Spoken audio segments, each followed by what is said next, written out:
Coming up next, changing times for downtown State College as new buildings go up and old favorites leave. The new mayor and others talk about the issues. And it gave me a second and a third chance at life, which is pretty incredible to say. Penn State's world-famous dance marathon begins tonight. You'll meet someone who battled cancer as a Thon child, and he's still involved years later, working to help other kids. The Center County Report starts now.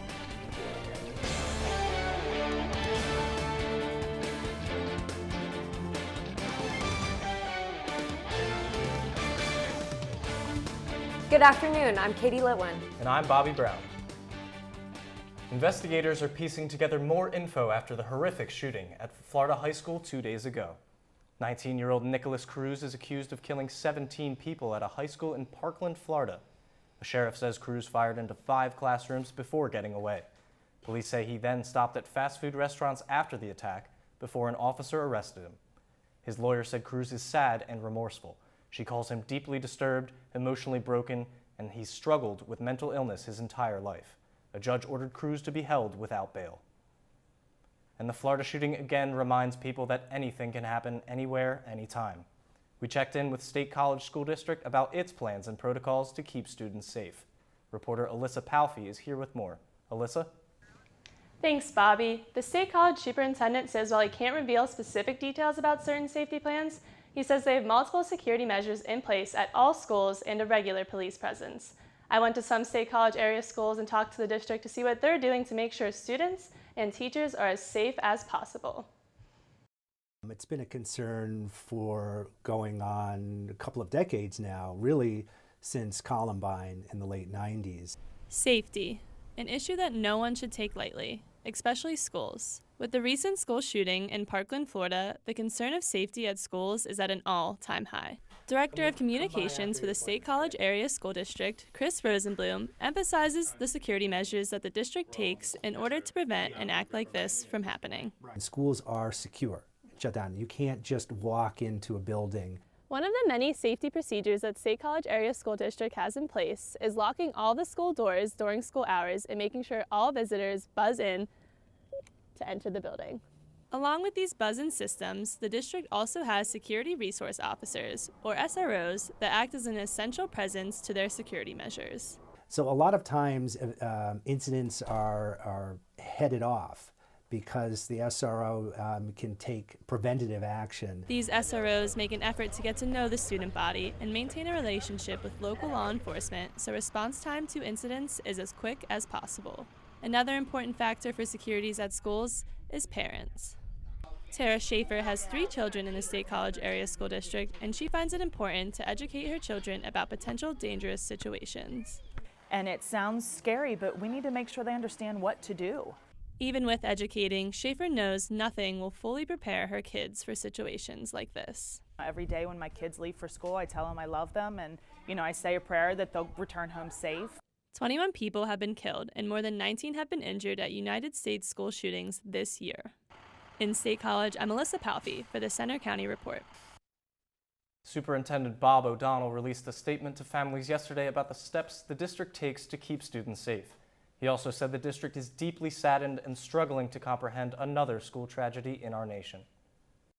Penn State is now dealing with 4 reported cases of mumps on the University Park campus. This comes as more than 1,200 flu cases have been confirmed in Center County this winter. Reporter Cherish Fong has more.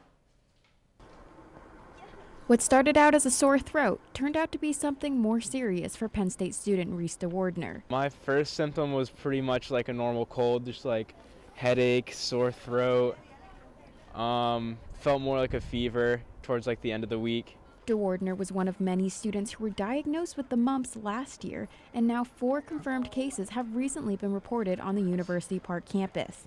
Mumps symptoms can include swelling and tenderness of salivary glands, fever, headaches, fatigue, and even a loss of appetite. Some swelling started coming up down here, and then like the swelling, where it was swelling started hurting. Infectious disease manager Shelley Hafner at the University Health Center warns students of the signs of the illness. The most classic symptom of mumps is parotitis, which is a swelling right below the ear and along the jawline. But before people get mumps, they tend to have respiratory symptoms like a cold. And in just a few hours, thousands of people will be gathering right here at the Bryce Jordan Center to celebrate Penn State's annual 46-hour dance marathon. And they're taking every measure to stay healthy, especially the dancers. I've been taking these calcium pills to keep my immune system up and just trying to avoid anyone who's sick. Students are advised to take precautionary measures such as getting vaccinated and to frequently wash their hands. In University Park, I'm Cherish Fong for the Center County Report. Now, fortunately, the university says the 4 mumps patients have recovered and there have been no other reports of mumps on campus. Penn State's coalition of graduate employees are celebrating after the State Labor Relations Board ruled graduate assistants have union rights. A group of grad students, faculty members, and others held a rally on Old Main on Wednesday to mark the decision. The PLRB ruled the university must allow grad students the right to vote on whether or not to form a union. Graduate employee Doug Culture says he's confident students will unionize. Well, we're confident that we'll win. The Labor Board recognizes that we're employees. We know that we're employees. In a statement, the university said the union would fundamentally alter the grad student experience and grad programs for years to come, and it wants grad students to know all sides of the issues before they vote. With some local businesses closing and new high-rises taking their place, some may have concerns about how the face of downtown State College is changing.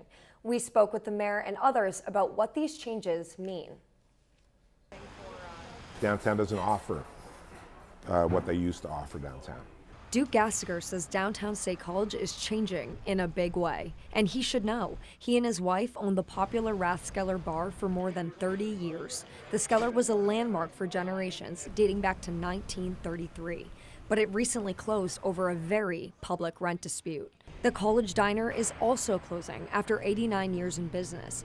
As some old favorites fade away, new high-rises are going up across downtown, and people like the Gastigers wonder what's next.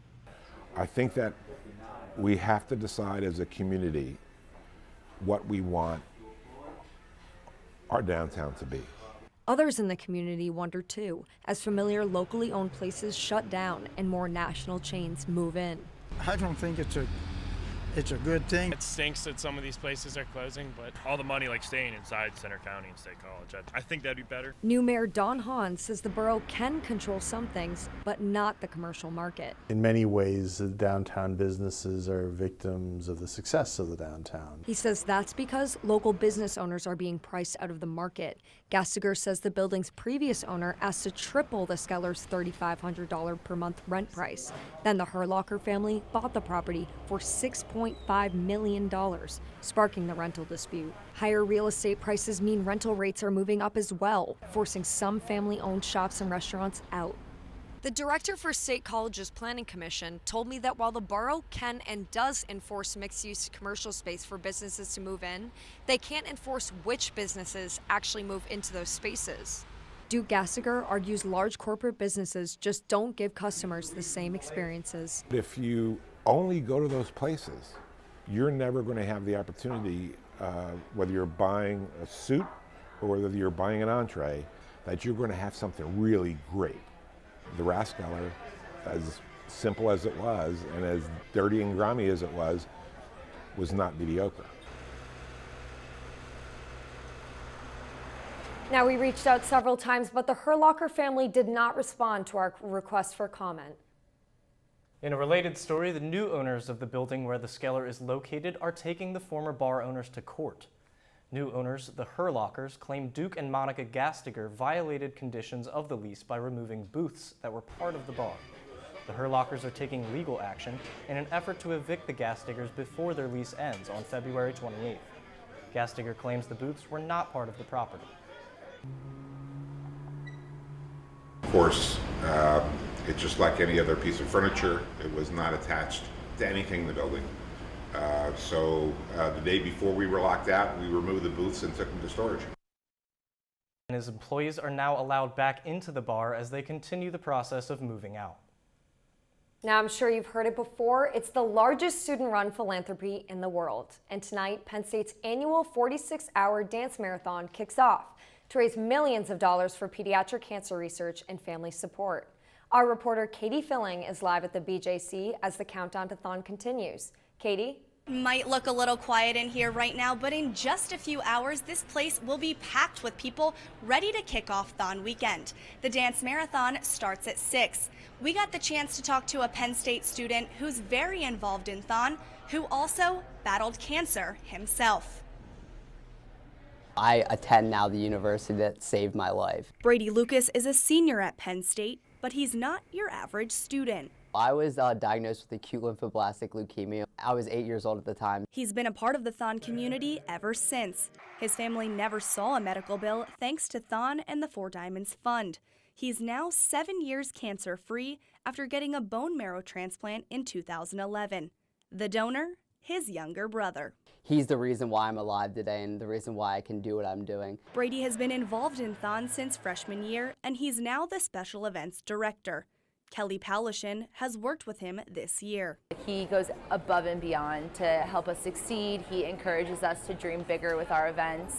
I was just amazed that one person can go through so much and still have the smile that he does on his face. Brady says one of the most special moments for him was standing for 46 hours as a dancer his sophomore year. 2016 was one of the most emotional weekends of my life. I remember the last 4 hours was just like a tear fest. Like I think I cried the whole entire time. He says he wants to give back to the organization that helped him beat pediatric cancer, and the family's still fighting the battle.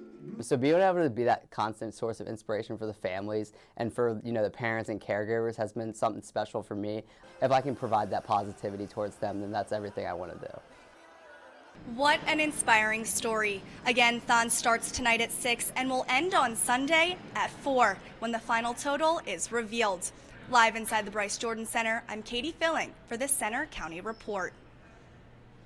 More than 700 people will dance at Thon.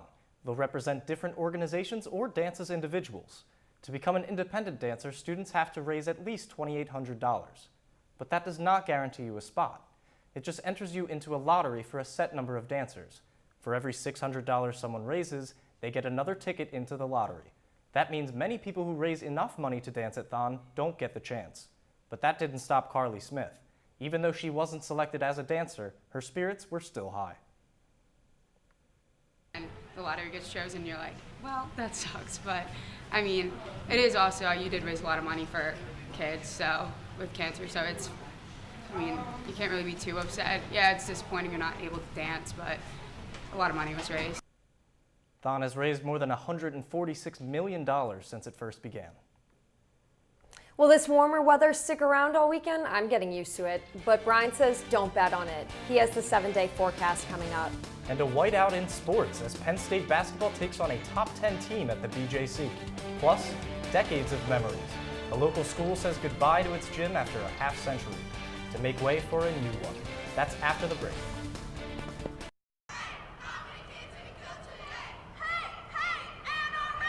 Thousands of people from across the country joined together in D.C. for March for Our Lives, where they're protesting against gun violence in our schools, including a local march right here in State College. The march began at the State College Area High School, with the student leaders from State High briefly speaking about the march and why they are marching. This is going to happen. This cannot continue. This time it will be different. It must be different. All generations were represented at the march, and each person marching for a different reason. David Citron and his wife Judith were marching for the safety of their grandkids. My grandkids are growing up in a situation where they have to fear violence at school, and it's just not right. They're there to learn. Catherine Schenk is marching for a different reason. I'm just frustrated with the lack of action on behalf of Congress. I don't want to die in a school shooting. Cassidy Brown is a freshman at State College Area High School and says that the possibility of a school shooting scares her. Everybody deserves a chance to life, and I think that a gun shouldn't be the thing that takes it away. Whether young, old, high school, it doesn't matter. Marchers then proceeded along the sidewalks of Westerly Parkway and onto South Allen Street, and eventually ended up at Old Main for the rally. For the first couple minutes, student leaders led about 300 to 500 protesters in chants against gun violence and for gun reform in schools across the United States. Several local elected officials also came to the rally to speak on behalf of the local government. Commissioner Michael Pipe was one of them. We're calling on Congress in Washington and the folks in Harrisburg. Ban assault weapons. And Representative Scott Conklin also spoke to the crowd of marchers, inspiring the younger generation to be the change for the future. It's been 20 years. You and those who sat before you are now becoming them. You will be them, and you will make a change because the change is coming. What's next for the local fight against gun violence? Student leader Kayla Fatemi announced at the rally that there will be another walkout at the State College Area High School on Friday, April 20th. We'll keep you updated on that story when it happens. Reporting in State College, I'm Allison Lightner for the Center County Report. We're never excited to hear about a drinking holiday, so none of us were celebrating the start of St. Patty's Day. St. Patty's Day was started by students when St. Patrick's Day fell over Penn State's spring break. When it first began in 2007, there were a lot of people celebrating St. Patty's Day, but according to Assistant Police Chief for the university, William Morschbacher, those numbers have dropped. I think there was more focus on it. There was an enforcement effort. I think there was pressure on the fraternities and other places to keep parties down to a minimum. We tried to, get the message out that out-of-towners were not welcome. So I don't know any one thing, but I think a variety of things helped. Penn State Police even paid some bars to close down for a couple years on St. Patty's Day. But that doesn't mean it isn't still a concern. Between 2012 and 2016, there was a high of 72 alcohol-related cases and a low of 33 at the Mount Nittany's Emergency Department, and there are more arrests during this weekend compared to a normal football weekend. Although the number of cases may rise, the Emergency Department says that they are prepared for anything to happen. We have the ability to expand into the same-day surgery area where there's 12 extra monitored beds, and that can be monitored by a nursing staff until they sober up overnight. University Health Services Basics Coordinator Amy Golazewski offered some suggestions for people planning on drinking. There's always safer drinking strategies that we try to promote, and those are some things like, spreading drinks out over a time frame. They don't drink and drive is an obvious one. A lot of times we suggest that students eat before they go out. If you follow these tips, you could avoid a trip to the emergency department this weekend. In University Park, I'm Allison Lightner for the Center County Report.